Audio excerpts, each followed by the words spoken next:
আমাৰ অসমত কেইবাটাও নতুন ইনফ্ৰাষ্ট্ৰাকচাৰ নিৰ্মাণ হৈ উঠিছে।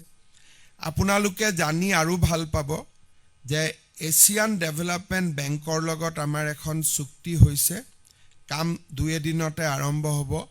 গুৱাহাটী মেডিকেল কলেজৰ পুৰণা বিল্ডিংটো কমপ্লিট ডিমলিজ হৈ 2200 কোটি টকাৰে তাত এটা সম্পূৰ্ণ আধুনিক হস্পিটাল এখন নিৰ্মাণ কৰা হ'ব। ইতিমধ্যে টেণ্ডাৰ আদি হৈ গ'ল। তাৰ কাম 2 এদিনতে আৰম্ভ হ'ব। ৰাজ্যত 14খন মেডিকেল কলেজে ইতিমধ্যে আত্মপ্ৰকাশ কৰিছে। এই বছৰত বঙাইগাঁৱতো আমি মেডিকেল কলেজৰ কাম আৰম্ভ কৰিম।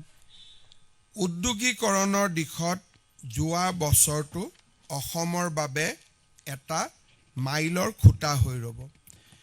প্ৰথমতে এই এমাহ 1.5 মাহৰ ভিতৰত আমি কপিলী হাইড্ৰ' ইলেক্ট্ৰিক প্ৰজেক্ট 120 মেগাৱাট তাক আমি শুভ উদ্বোধন কৰিম আৰু ই ৰাজ্যৰ নিজৰ জেনেৰেশ্যন হ'ব।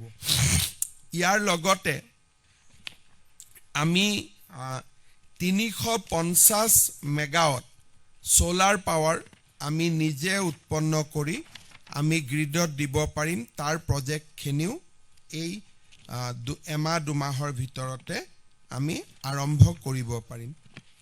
আটাইতকৈ আমাৰ বাবে ডাঙৰ সফলতা আছিল যে অসমক ইনভেষ্টমেণ্ট ডেষ্টিনেশ্যন হিচাপে ৰূপান্তৰ কৰা। দীৰ্ঘদিন ধৰি ৰাজ্যত আন্দোলন, সন্ত্ৰাসবাদ আৰু বিভিন্ন ধৰণৰ অশান্তিৰ কাৰণে ভাৰতৰ কোনো ডাঙৰ উদ্যোগপতিয়ে অসমক ইনভেষ্টমেণ্ট ডেষ্টিনেশ্যন হিচাপে তেওঁলোকে কেতিয়াও ভবা নাছিল।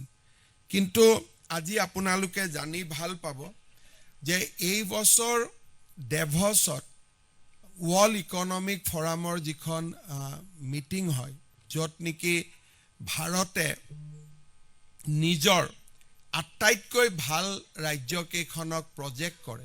এইবাৰ অন্ধ্ৰপ্ৰদেশ আৰু মহাৰাষ্ট্ৰৰ লগত ভাৰত চৰকাৰে অসমক ইনক্লুড কৰিছে। ডেভছত ভাৰত চৰকাৰে কাক পঠিয়ায়? যিকেইখন ৰাজ্য ক্ৰীম অফ ষ্টেটছ, য'ত নেকি বিনিয়োগৰ প্ৰয়োজন আছে, বিনিয়োগ হ'ব, বা ৱৰ্ল্ডৰ মেপত যিকেইখন ৰাজ্যৰ কথা কোৱাৰ প্ৰয়োজন আছে, তেওঁলোককে প্ৰতিনিধিত্ব কৰিবলৈ পঠায়।